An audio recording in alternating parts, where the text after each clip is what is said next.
শিক্ষার্থীদের বিকল্প কর্মসংস্থান এবং ক্ষুদ্র উদ্যোক্তা হিসেবে নিজেদের গড়ে তোলার আহ্বান জানিয়েছেন বিএনপি চেয়ারম্যান তারেক রহমান। সকালে চট্টগ্রামের রেডিসন ব্লুতে আয়োজিত মতবিনিময়ে the plan youth policy talk with Tarique Rahman শীর্ষক এ সভায় চট্টগ্রাম নগর এবং আশেপাশের অর্ধশত কলেজ বিশ্ববিদ্যালয়ের 450 শিক্ষার্থী অংশগ্রহণ করেন।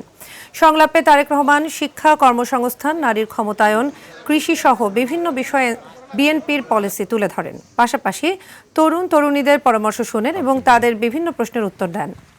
করেছিলাম আমার ফ্যামিলিতে, কিন্তু মূলধন স্বল্পতার কারণে বেশি কনসার্ন, কারণ আমার কাছে মনে হয় বর্তমান বিশ্বের সব যেমন চট্টগ্রাম মেডিকেল কলেজ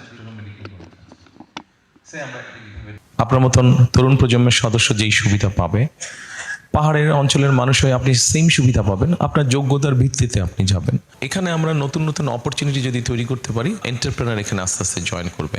আমরা জিনিসটাকে এইভাবেই দেখছি। কৃষকদের পাশে দাঁড়ানো, আপনি ফ্যামিলি কার্ডটা যখন দেখেছেন, ওখানে আপনি দেখেছেন যে আমরা কম বেশি 10টি পয়েন্ট ওখানে দিয়েছি। বাংলাদেশের সিন্ডিকেট বলতে যে এই বিষয়টাকে বোঝায়, হ্যাঁ, কোথায় কোথায় এরকম অনৈতিক কাজগুলো কারা করছে তাদেরকে আমরা বের করতে পারি। তাদেরকে বের করে দেশের আইন অনুযায়ী তাদের বিরুদ্ধে আমরা ব্যবস্থা গ্রহণ করতে পারি।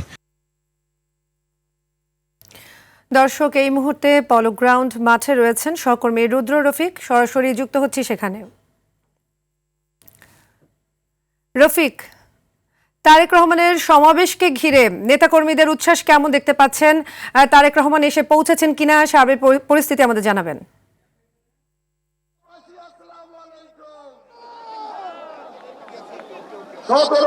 সাদিয়া, তারেক রহমান এখনো এসে পৌঁছাননি, তবে ইতিমধ্যে নেতাকর্মীরা যেটি জানিয়েছেন যে হয়তো 10 থেকে 15 মিনিটের মধ্যে তিনি এই চট্টগ্রামের ঐতিহ্যবাহী পোলো গ্রাউন্ড ময়দানে যে তার নির্বাচনী জনসভার আয়োজন করা হয়েছে, সেই জনসভায় তিনি এসে উপস্থিত হবেন।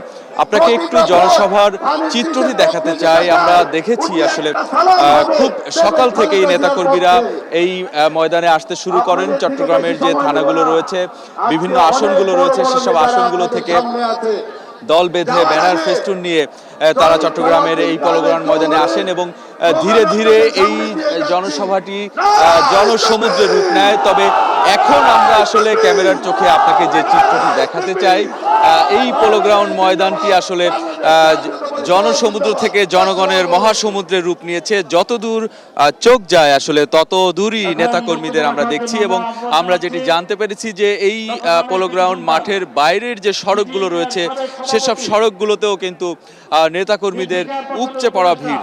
সাধারণ মানুষের মধ্যেও কিন্তু এক ধরনের উচ্ছ্বাস, উদ্দীপনা বিরাজ করছে তারেক রহমানের এই চট্টগ্রাম সফরকে কেন্দ্র করে। যেহেতু তারেক রহমান দীর্ঘ 21 বছর পর তিনি চট্টগ্রামে এসেছেন। সবশেষ 2005 সালে একটি নির্বাচনী জনসভায় তিনি বক্তব্য দিয়েছিলেন এবং আজ দীর্ঘ 21 বছর পর তিনি দলের চেয়ারম্যান হিসেবে তিনি বক্তব্য দিবেন এবং নেতাকর্মীরা প্রত্যাশা করছেন আগামী 12ই ফেব্রুয়ারি যে নির্বাচন, সেই নির্বাচনকে সামনে রেখে নেতাকর্মীদেরকে খুবই দিক নির্দেশনামূলক বক্তব্য দিবেন এবং আগামী দিনে দেশ বিনির্মাণে তারেক রহমানের যে পরিকল্পনাগুলো রয়েছে, সেই পরিকল্পনাগুলো তিনি এই চট্টগ্রামবাসীর সামনে তুলে ধরবেন। তো সাদিয়া, তারেক রহমানের জন্য আসলে নেতাকর্মীরা যেমন অপেক্ষা করছে, আমরা গণমাধ্যম কর্মীরাও অপেক্ষা করছি। তিনি আসলে পরবর্তীতে এই সভাস্থল বা সভার সবশেষ খবর আপনার মাধ্যমে জানিয়ে দিতে পারবেন। সাদিয়া,